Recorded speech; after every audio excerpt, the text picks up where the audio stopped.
Hey guys, turabaramukije neza cyane bakunzi ba Dusoma Imibiri Official, mwebwe mukomeza kugenda mubana natwe, mwebwe mukomeza kugenda mudukurikira. So guys, kuri uyu munsi twagira ngo tuganire hamwe twibaza tuti ese niki cyihishwe inyuma yo kwamamaza ibi bintu by'ubutinganyi bisa nk'aho ari ibintu biri kwamamara cyangwa se biri kugenda byirukirwamo n'abatari bakeya kugeza kano kanya cyangwa se kugeza amagingo aya. Aha ngaha rero tukaba tugiye kwibanda kuri bino bintu by'ubutinganyi. Ubundi ibintu by'ubutinganyi ni uburyo bw'uko nk'uko mu itangiriro igice cya mbere umurongo wa 27 kugeza ku murongo wa 28 muri bibiri ivuga ati imana njye nk'imana cyangwa se imana yararemye irema umugabo kugira ngo aryamane n'umugore cyangwa se imana iremera umugabo umufasha we ari we w'umugore, n'umugore imana imiremera umugabo kugira ngo abe ari we mufasha we, bazabana bororoke babyarane bigende bite cyangwa se babashe kuba bari mu muryango. Ariko ukurikije isi igezweho kugeza kano kanya, ibi bintu bisa nk'aho biri kugenda bisa nk'aho bivangirwamo n'ibintu byerekeranye n'ibintu by'ubutinganyi.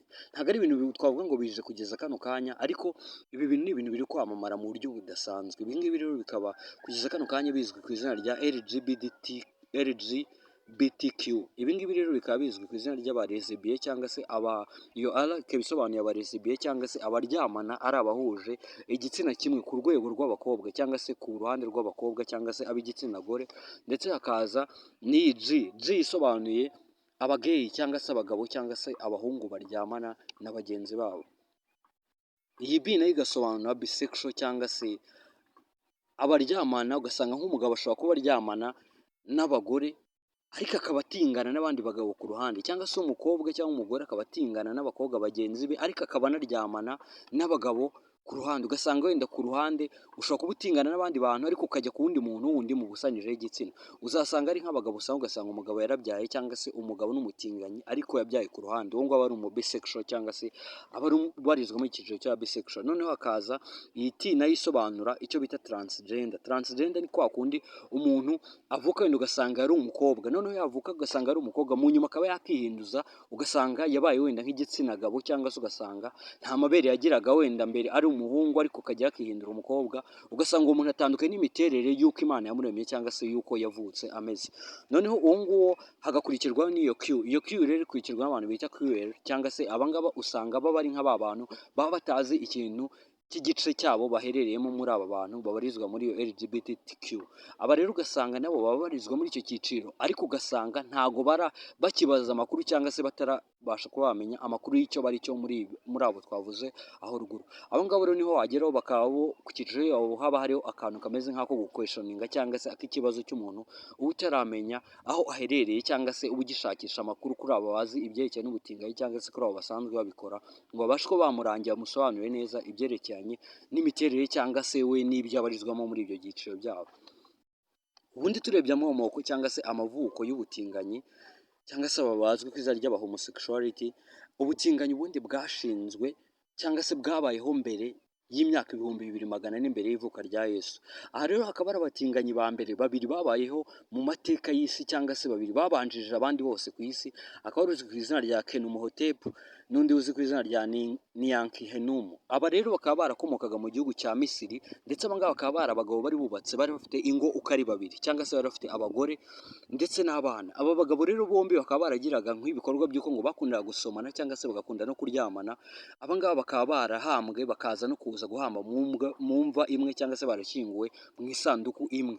Aba rero bakaba barakomokaga mu gihugu cya Misiri cyangwa se baraturukaga mu gihugu cya Misiri, aho baje kuza kuba bahambwa mu isanduku imwe ahitwa Isakara. Aba rero bombi bakaba barapfuye barabatinganyi ba mbere babashije kuba babaho mbere. Rero ukurikije bino bintu by'umwaduko w'ibintu by'ubutinganyi ugenda ubona ko birushaho kugenda bitera indi ntambwe, dore ko byaje ari imico itari yarigeze, dore ko na Bibiliya cyangwa se tugendeye nko ku gihugu nk'u Rwanda ntabwo ari ibintu ngo bije nk'aho ari ibintu bya vuba cyangwa se ngo ni ibintu bimaze n'imyaka myinshi, dore ko ngo kuva mu mwaka w'1986 ubwo aha ngaha ari nko ku ngoma ya Perezida Habyarimana, bivugwa ko icyo gihe no mu Rwanda batinganya icyo gihe bahabarizwaga.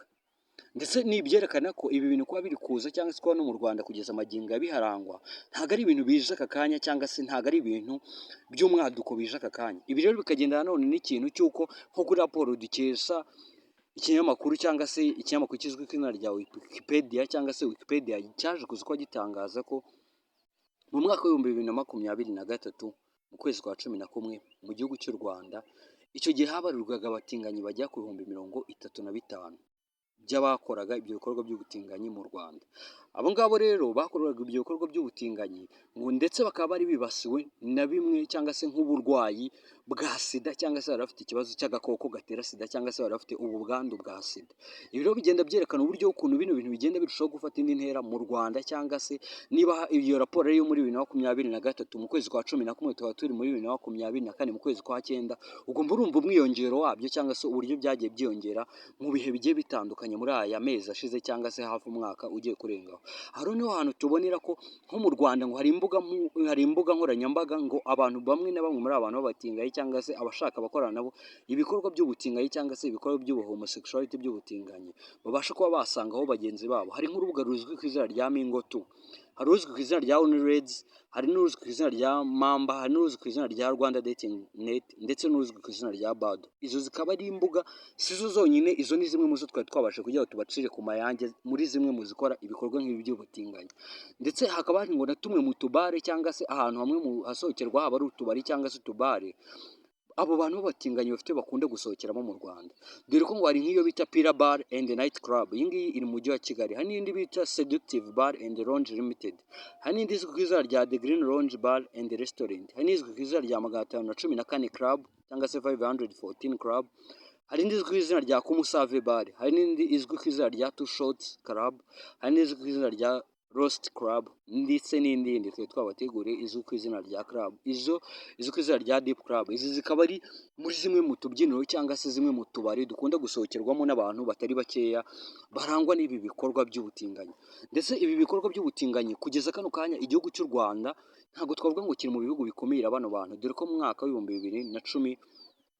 2016 ubwo umukuru w'igihugu cy'u Rwanda Perezida Paul Kagame yazaga kuza kuba abazwa kuri ibi bintu bya LGBT, Perezida Paul Kagame yaje kuza kuba abazwa ku byerekeye n'abantu b'abatinganyi, bamubaza ati se aba bantu b'abatinganyi ibibazo byabo cyangwa se umwiyongero wabo cyangwa se kwiyongera kwabo mu bice bitandukanye by'isi cyangwa se no mu gihugu cyawe urabivuga iki?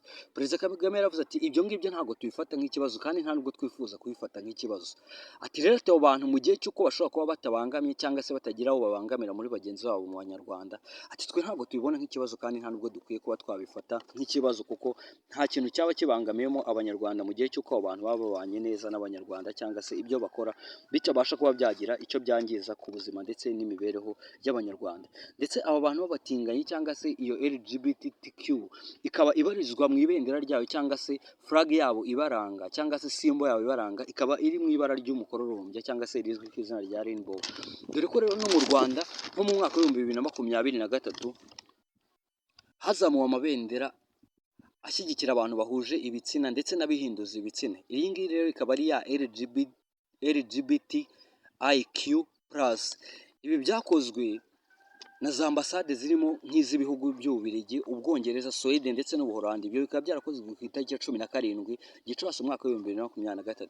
Ambasade ihagarariye bimwe mu bihugu by'i Burayi cyangwa se ubumwe bw'Uburayi iri mu Rwanda icyo gihe yasobanuye ko byakozwe mu rwego rwo kwizihiza umunsi mpuzamahanga wo kurwanya urwango rugirirwa abaryamana bahuje ibitsina ruzwi ku izina rya homophobia. Ndetse urwo rwango rukaba rugirwa n'ababasha kuba bahinduza ibitsina byabo ruzwi ku izina rya transphobia, ndetse n'urugirwa abaryamana nabo badahuje ibitsina ndetse bakongera bakaryamana nabo bahuje ibitsina, abo bakaba bazwi ku izina rya biphobia. Uwo munsi kandi ambasade y'ibihugu bigize ubumwe bw'Uburayi mu Rwanda ikaba yarawise idahobit. Ndetse Bibiliya ubwayo cyangwa se bamwe mu bantu bagenda bakurikira Bibiliya haba ari mu buryo ukuntu ibivuga, dore ko mu ntangiriro igice cya mbere umurongo wa 27 kugeza ku wa 28 icyo Bibiliya ibivugaho ivuga ko haba ari muri bimwe mu byaha Imana yanga urunuka cyangwa se bimwe mu bintu byatumye ngo Imana irimbura ahitwa Sodoma na Gomora ni ukwiyongera kw'ibi bintu by'ubutinganyi cyangwa se ni umwiyongero w'ibintu by'ubutinganyi cyangwa se uyu muco w'ibintu nk'ibi ngibi. Ibi rero bikagenda nanone yuko bimwe mu madini cyangwa se mu madini yatangiye kugenda asabwa kuba yakurikiza ibintu byo kuvuga ngo nka Kiliziya Gatolika gatolika papa yaravuze ngo kiliziya itangiye yakemera na bamwe mu bantu babatinganye itangiye basezeranye ku mugaragaro. Abantu benshi babaye nk'abifata nk'aho ari agashya cyangwa se ibintu bitunguranye, ariko abantu benshi bakaba baribeshyaga ikintu kimwe, dore ko nko muri kiliziya gatolika hari abapapa bagera kuri 4 bazize ibi bintu by'ubutinganyi. Harimo uzwi ku izina rya Papa Leo wa karindwi. Uyu nguyu yatangiye kuyobora mu mwaka wa 1936 kugeza mu mwaka wa 1939. Uyu akaba ari umutinganyi ndetse akaba yaraje kwicwa n'umugabo mugenzi we wamucungiraga hafi, dore ko bari basanzwe bajyana bino bikorwa by'ubutinganyi cyangwa se byo gusambana ari abagabo ku bagabo. Aza kuza guhita amukubita umuhini inzogera zirirenga. Undi uzwi ku izina ni Papa Yohani wa karindwi watangiye kuyobora intama za rurema mu mwaka wa 705 kugeza mu mwaka wa 707. Yewe imyaka 2 gusa yishwe n'umugabo mugenzi we, nawe akaba yaramwishe ku itariki ya 18 z'ukwezi kwa 10 mu mwaka wa 707. Akaba yari yapfuye yishwe n'uwo mugabo, ndetse aza kuza guhita ashyingurwa muri kiliziya ya Mutagatifu Saint Basilica. Undi mupapa wa kiliziya gatolika, ari nacyo kintu abantu bagomba kwibaza, impamvu abantu bihaye Imana benshi bakunda gushinjwa ibyaha byo gutera amada cyangwa se ibyaha by'ubutinganyi, dore ko biyemeje kujya muri izo nshingano bavuga ko batazigera baryamana n'abantu cyangwa se n'ab'igitsina gore cyangwa se n'ibyaha by'ubutinganyi, dore ko bavuga ko babihaye Imana. Wundi twavuga ni Papa wa gatatu nawe uguye muri ibi bikorwa, akaba uzwi ku izina rya Papa Yohani wa munani. Uyu nguyu yatangiye kuyobora intama za rurema mu mwaka wa 1965 kugeza mu mwaka wa 1972. Uyu nguyu ni umugabo niwe wamwivuganye, akaba yarashyinguwe muri kiliziya ya Mutagatifu Saint Basilica Saint Paul. Undi ari wo hanyuma twajyaho tubabwira, akaba ari uzwi ku izina rya Papa Yohani wa kabiri watangiye kuyobora intama za rurema mu mwaka wa 1467 kugeza mu mwaka wa 1471. Uyu nguyu akaba yarazize indwara y'umutima ubwo yari ari gutera igikorwa cy'akabariro ku mugabo mugenzi we, akaba yaraje kuza gufatwa n'umutima biza kuza gutuma ashiramo umwuka. Ibi rero kiliziya gatolika abantu benshi impamvu batumva ni ukuvuga ngo ibi bintu kuki kiliziya gatolika ibishyigikira. Aba bantu benshi mu biha Imana ni abantu usibye kuvuga ngo bihaye Imana bafite umubiri, kandi nabo bakenera gushyukwa cyangwa se bakenera no kurongora cyangwa se bakenera nabo babashwa bakorana imibonano mpuzabitsina. Niyo mpamvu uzumva nk'abapadiri benshi cyangwa bihaye Imana benshi bakunda gushinjwa ibyaha byo gutera amada cyangwa se gufata ku ngufu, bahohoteye abana cyangwa se abakiri batoya, ndetse ibi ngibi bigakorwa mu nyungu za bimwe mu bihugu bigiye bitandukanye, dore ko nk'Abanyafurika bakunda kugenda bigishwa bati mwebwe muhagarika ibintu byo kubyara, mukoreshe udupira, mukoresha ibiki n'ibiki, ugasanga bigira ingaruka, ndetse n'ibintu by'ubutinganyi bagenda byimika muri Afurika, dore ko bino bintu bigenda bikurura zimwe mu ndwara, harimo nk'indwara nk'amakanseri cyangwa se n'indwara nka za sida ku bwinshi. Biriya Abanyafurika batabibona benshi bitewe n'umufungo cyangwa se amafaranga menshi ashyirwa muri bino bintu. Abanyafurika benshi babashwa bamenya ko aribwo burozi abazungu barimo bagenda baturogeramo, dore ko nka Kadafi mu gitabo cye cya Green Book yaje kuza kuvuga ati Abanyafurika benshi turimo turagotwa cyangwa se Abanyafurika benshi turimo turibeshya ko bano bazungu ibintu batuzaniye ari ibintu bizima. Ibi rero Mugabe yaje kuza kubikomeza abwira Perezida Obama, ubwo Obama yavugaga ati mushyireho ubutinganyi mu gihugu cya Zimbabwe. Ibi Mugabe yaje kuza ko amusubiza ati niba ushaka nemeza ubutinganyi mu gihugu cya Zimbabwe, uzabanze uze mbanze nkurongore, nanjye mbanze nkujye mu kabuno nkurongore, ubundi nimara kukurongora nanjye uwo muco mbanze mbone kuwemeza. Ati niba ingurube idashobora guhirahira yurira mu kabuno kangenzi yayo, ni gute ushaka ko umwana w'umuntu we yurira mugenzi wiwe? Niba inka itakurura inka cyangwa se ngo isake irongore isake, ni gute ushaka ko umuntu ajya mu kabuno ka mugenzi we? Ibi rero Abanyafurika benshi bakomeje kugenda biroheramo, dore ko nk'ibihugu bigiye bitandukanye nka za Uganda, Uburundi, hari nk'umuryango wabihuzaga na Leta Zunze Ubumwe za Amerika mu by'ubucuruzi uzwi ku izina rya AGOA. Ibyo bihugu byaje kuza kuba byirukanwamo bitewe n'uko byabashije kuba byakanga ko buno uburenganzira bw'abatinganyi mu bihugu byabo bibasha kuba byakwemezwa. Ndetse ibi ngibi Kadafi yabigarutse mu gitabo cya Green Book, aho yavugaga ati Abanyafurika benshi bitewe no kudasobanukirwa, ati byatangiye abayoboye isi bo mu burengerazuba, ati hazagera igihe abazakurikira cyangwa se abazakomeza kuyobora isi bazahita bakurikiraho bari abantu bo mu Burazi. Ibi rero murabibona kugeza kano kanya ibyo Kadafi yavugaga, ubuhanuzi bwe n'ubwo yapfuye ariko bwagezeho burasohora, kuko Kadafi yaje kuza kubihanura ati haba ari ugukomera, ati hari igihe kizajya abayoboye isi baba muri Aziya. Ati kugeza kano kanya abayoboye isi ni Uburusiya ndetse n'Ubushinwa, haba ari muri ekonomi, mu bya gisirikare ndetse no mu buhinzi no mu bya tekinoloji.